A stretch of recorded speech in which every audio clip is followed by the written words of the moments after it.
नमस्कार, मैं राज किशन आज के आपके ऑनलाइन यूट्यूब क्लास में स्वागत करता हूं। हम पढ़ रहे हैं बीए फर्स्ट ईयर का जो मध्यकालीन कविता पाठ है, उसमें जो निर्धारित कवि हैं उनमें जो भक्तिकाल से संबंध रखने वाले तुलसीदास जी, उनके जो पद्य सम्मिलित किए गए हैं उन पद्यों का अध्ययन कर रहे हैं। पिछली क्लास में हमने तुलसीदास के जो अयोध्या कांड के जो पद थे उनमें से हमने शुरुआती पदों के बारे में थोड़ा पढ़ा था।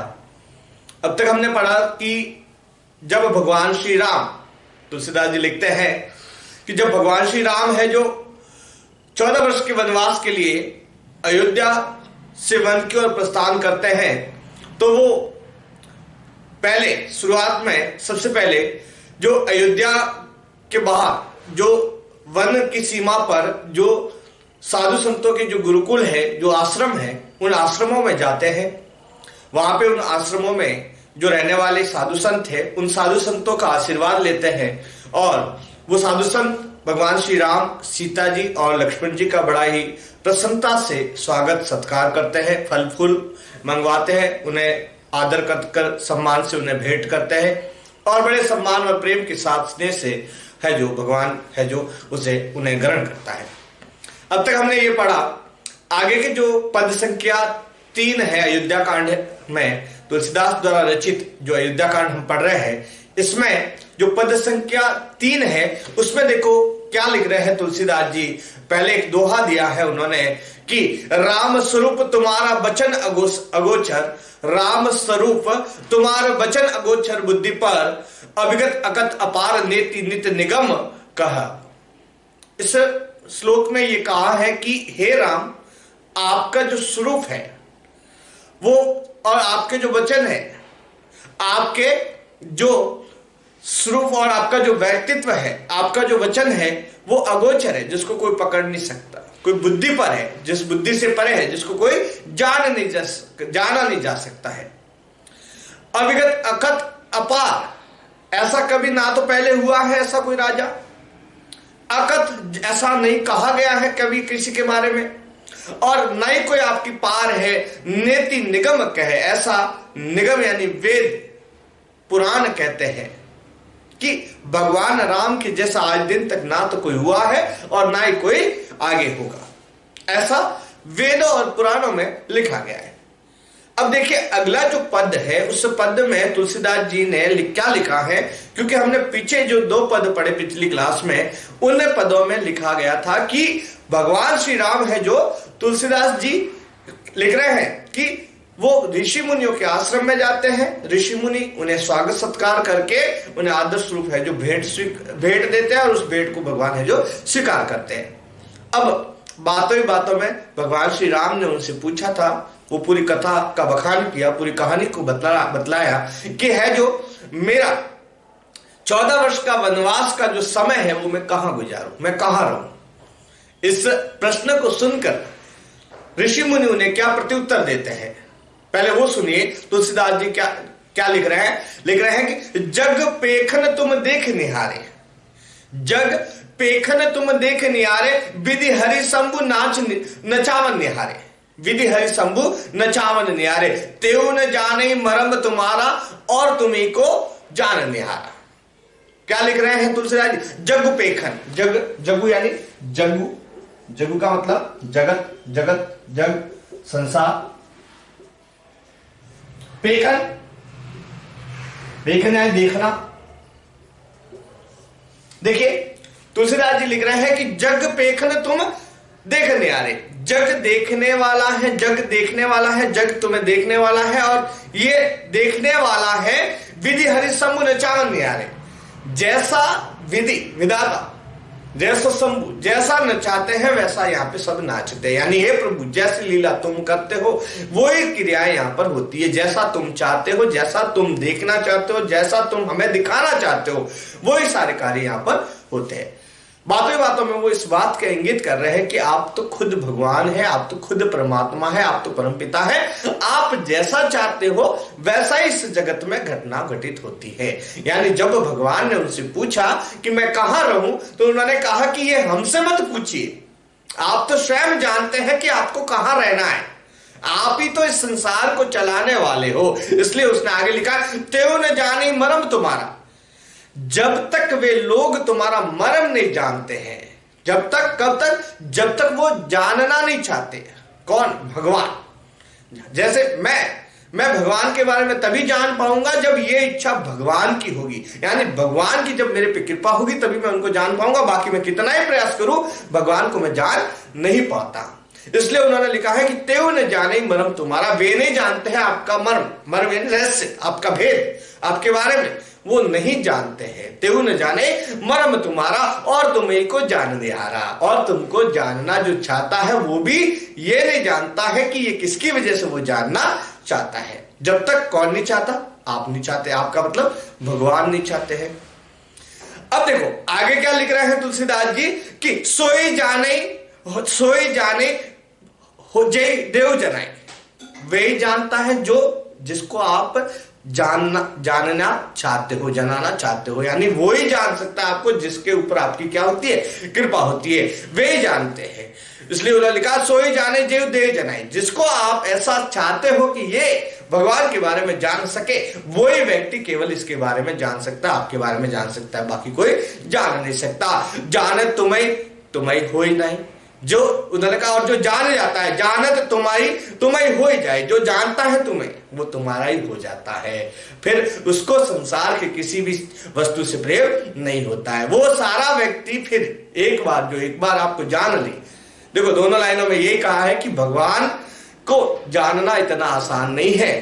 वो ही भगवान को जान सकता है जिसकी भगवान की मालिक की इच्छा होती है। यानी भगवान जब चाहेगा वही व्यक्ति जान सकता है, बाकी कोई जान नहीं सकता।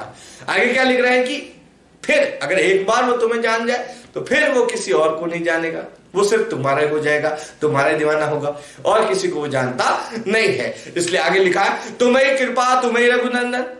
जब तुम्हारी कृपा होगी, तुम ही हो रघुनंदन, तुम ही हो राम, तुम ही सब इस संसार को चलाने वाले हो, इस धरती के मालिक हो तुम ही।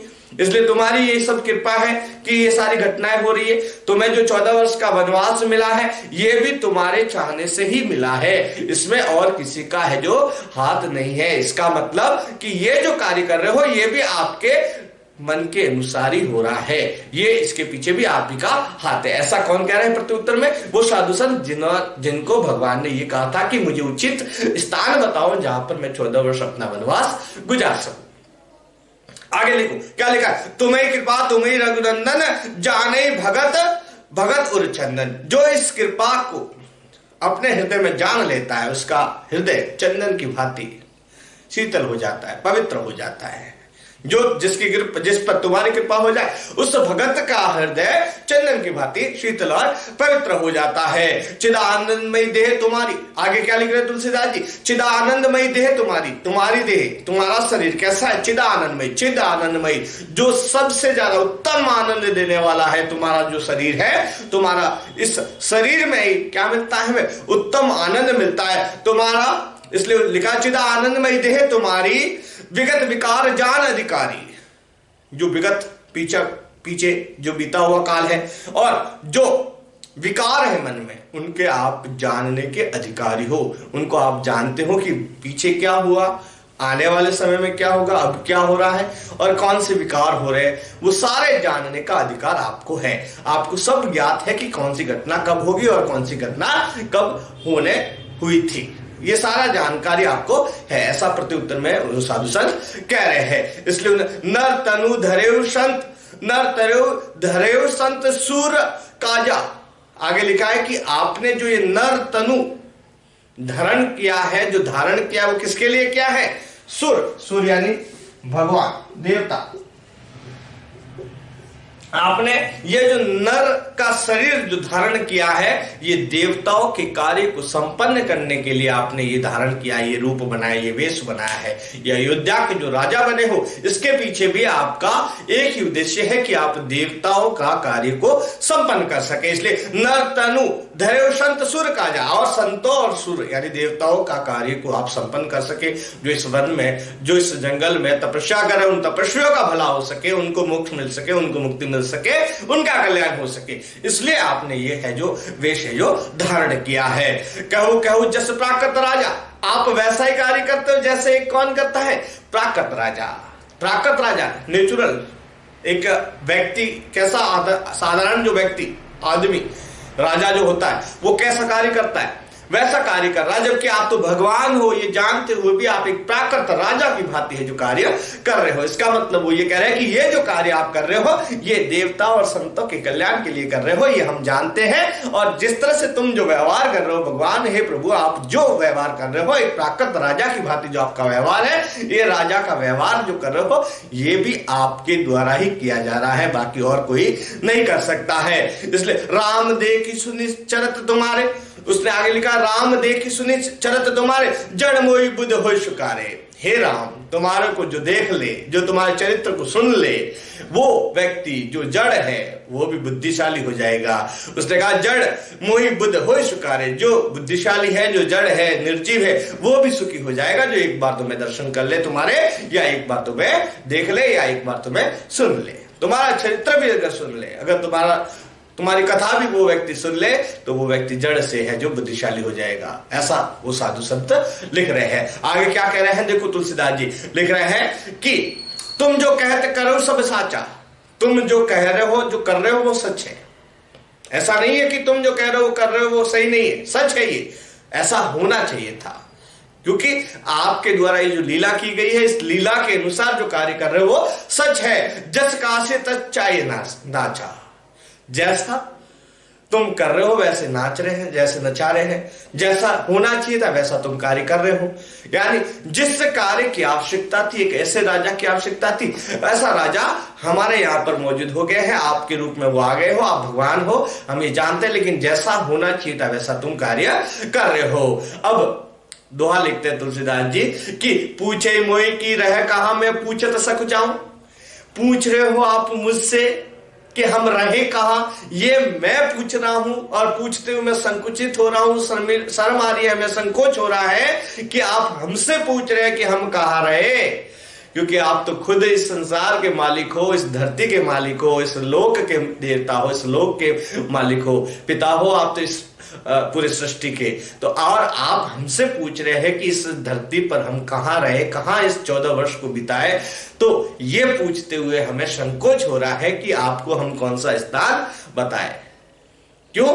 क्योंकि जब राजा राम जब अयोध्या से वन की ओर जाते हैं, तो वन की ओर जाते हैं तो वो वहां पर जब साधु संतों के आश्रम में कुटिया में जाते हैं तो उनसे पूछते हैं कि हे संत, हे साधुओं, हे गुरुदेव, हे तपस्वियों, हमें वो स्थान बताओ जहां पर 14 वर्ष तक मैं, सीता और लक्ष्मण जी है जो आराम से सुखदायक बिता सके। क्योंकि वो चाहते थे कि हमारी वजह से किसी तपस्वी को, किसी साधु संत को, किसी पशु पक्षी को कोई दुविधा ना हो जाए, इसलिए हमें वो स्थान बताओ जहां पर हम 14 वर्ष आराम से बिता सके। तो इसलिए ये जब सवाल सुना, ये प्रश्न जब पूछा, तो वो साधु संत क्या कह रहे हैं कि पूछे मोहि की रहा का मैं पूछत सकुचाऊं। आप मुझसे पूछ रहे, हमसे पूछ रहे हो कि हम कहाँ रहे। ये सुनकर के हम संकोचित हो रहे हैं, शंका आ रही है, हमें संदेह हो रहा है, और हम खुद अपने आप से शर्मिंदा हो रहे हैं कि आप हमसे पूछ रहे हैं। लेकिन फिर भी वो कह रहे हैं कि देखो क्या जवाब देते हैं कि जहां ना हो तह देव कहा तुम ही दिखावा ठाओ।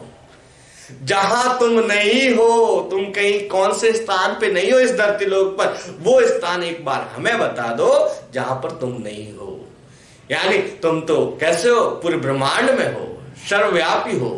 इसलिए उन्होंने कहा कि हे भगवान, आप हमसे पूछ रहे कि हम कहाँ रहे, तो हम आपसे पूछ रहे कि आप हमें वो स्थान बतला दो जिस स्थान पर आप नहीं हो। यानी कि आप तो कण कण में व्याप्त हो, आप तो इस धरती पर, इस सृष्टि में, इस ब्रह्मांड में है जो फैले हुए हो। आप कौन सा ऐसा स्थान है जहां पर आप नहीं हो। यह सुना उन्होंने जब साधु संतों के मुख से, तो राजा राम भगवान है जो मुस्कुराने लगे। वो अपना रहस्य उद्घाटन समझ गए कि जो तपस्वी है वो मुझे पहचान गए। हालांकि वो भगवान थे, वो जानते हैं कि मैं इन्हीं का कल्याण के लिए तो ये कर रहा हूं, और वो यही चाहते थे। लेकिन फिर भी एक वो प्राकृत राजा की तरह जो व्यवहार कर रहे थे, उस प्राकृत राजा की व्यवहार के तहत वो क्या करने लगे, मुस्कुराने लगे। जब ये सुना कि हे भगवान आप हमसे पूछ रहे हो कि हम कहां रहे, तो हम आपसे पूछते कि आप वो स्थान हमें बतला दो जहां आप नहीं हो। जब ये सुना तो उन्होंने कहा, और जैसे कहा तो वो क्या करने लगे, मुस्कुराने लगे। आगे देखिए तुलसीदास जी क्या लिख रहे हैं, सुनी मुनि वचन प्रेम रस माने। जब मुनि का वचन सुना प्रेम के रस में, प्रेम भरे वाणी में, तो वो प्रसन्न हो गए राम। ये वाणी सुन करके, ये बात सुन करके जब उन्होंने पूछा कि हम कहाँ रहे, सुनि मुनि वचन प्रेम रस माने, संकुचित राम मन में मुस्काने। संकुचित होकर के राम मनी मन क्या करने लगे, मुस्कुराने लगे कि मेरा जो रहस्य था वो उद्घाटित हो गया है। तपस्वियों ने मुझे पहचान लिया है कि मैं ही परमपिता परमेश्वर श्री राम हूं। जब मैंने इनसे पूछा कि मैं कहाँ रहूं, तो उन्होंने क्या जवाब दिया कि आप वो स्थान बतला दो जहां पर आप नहीं हो, वो स्थान हमें दिखाओ पहले जो जहां पर आप मौजूद नहीं हो। ये सुनकर के, प्रेम पूर्णवाणी सुनकर के है जो राम मनी मन क्या करने लगे, मुस्कुराने लगे। देखिए अगली पंक्ति में तुलसीदास जी क्या लिख रहे हैं, वाल्मीकि हंसी कही बहोरी, वाल्मीकि हंसी कही बहोरी, वाणी मधुर अम्य रस बोरी। वाल्मीकि ने हंसते हुए जब अपनी वाणी से ये बात कही तो पूरे आश्रम में अमृत की वर्षा होने लगी, क्योंकि इधर प्रभु भी प्रसन्न हो गए, इधर सारे ऋषि मुनि भी प्रसन्नचित थे। ये सुनकर के पूरे आश्रम में मंगलमय वातावरण बन गया। पूरे आश्रम में है जो अमृत की बारिश होने लग गई। आगे तुलसीदास जी लिख रहे हैं कि सुनो राम अब कहो निकेता। हे राम, अगर आपने हमसे पूछ ही लिया है कि अब कहां रहना है, तो अब हम बता रहे आपको निकेता। निकेता का मतलब क्या होता है, निकेतन। निकेतन का मतलब होता है आवास, महल, घर। उसने कहा कि हे राम, जब आपने हमसे पूछ ही लिया है तो हम बतलाते हैं आपको कि आपको कहां रहना है। उन्होंने कहा है कि सुने राम अब कहो निकेता, जहां बसो सिय लखन समेता। जहां पर आपको जाकर रहना है, सीता जी, लक्ष्मण जी और खुद तीनों लोग जाकर के आपको बसेरा करना है, वो स्थान हम बतलाते हैं आपको कि कहां जाकर आपको रहना है। क्या बता रहे, कौन सा घर बता रहे, कौन सा महल बता रहे, वो देखिए क्या लिख रहे हैं तुलसीदास जी। आगे लिख रहे हैं कि जिनके श्रवण समुद्र समाना।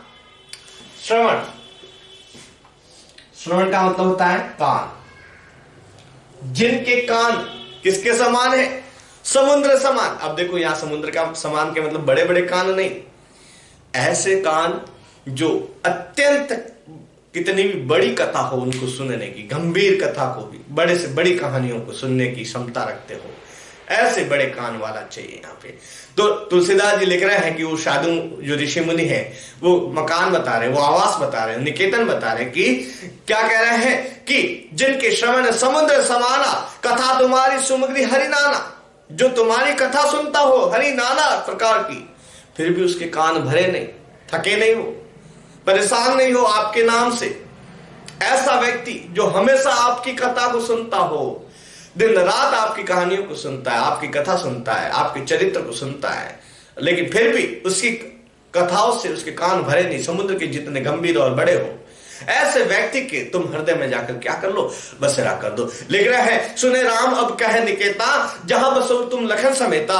भरे जिनके श्रवण समुद्र समाना। जिनके श्रवण किसके समान है, समुद्र के समान है। कथा तुम्हारी सुमग्री हरि नाना, जो तुम्हारी हरि नाना प्रकार की क्या सुनता हो, कथा सुनता है। भरे निरंतर हो ही ना पूरे, निरंतर भर जाए वो लेकिन पूरे नहीं होते हो, ऐसे बड़े कानों वाला, ऐसा आपकी कथा को सुनने वाला व्यक्ति। बड़े निरंतर हो ही ना पूरे, तिनके ही तुम करो ग्रह रूरे। उनके हृदय में तुम अपना क्या बना दो, घर बना दो। ऐसा व्यक्ति जो तुम्हारी कथाएं सुनता हो, ऐसे व्यक्ति के हृदय में जाकर तुम अपनी क्या बनाओ, है जो आवास बनाओ, तुम निकेतन बनाओ अपना। लोचन छातक जिन करी राखे, जिनके आंखें चातक पक्षी की तरह जो तुम्हारे ऊपर ठहर जाए। जिस तरह से चातक है जो बारिश की बूंद के लिए है जो अपनी निगाह हमेशा आसमान में बादलों की ओर टकटकी लगाकर देखता है, वैसे ही वो व्यक्ति तुम्हारे इंतजार में बैठा हो, जो तुम्हारे दीदार के लिए, जो तुम्हारे दर्शन के लिए जो इंतजार करती हो, जिसकी आंखें इसलिए वो लिख रहे हैं कि लोचन चातक जिनके राखे, रही दरअसल जलधर अभिलाषे। जिस तरह जलधर, जलधर कहते हैं बादल, जलधर का मतलब बादल।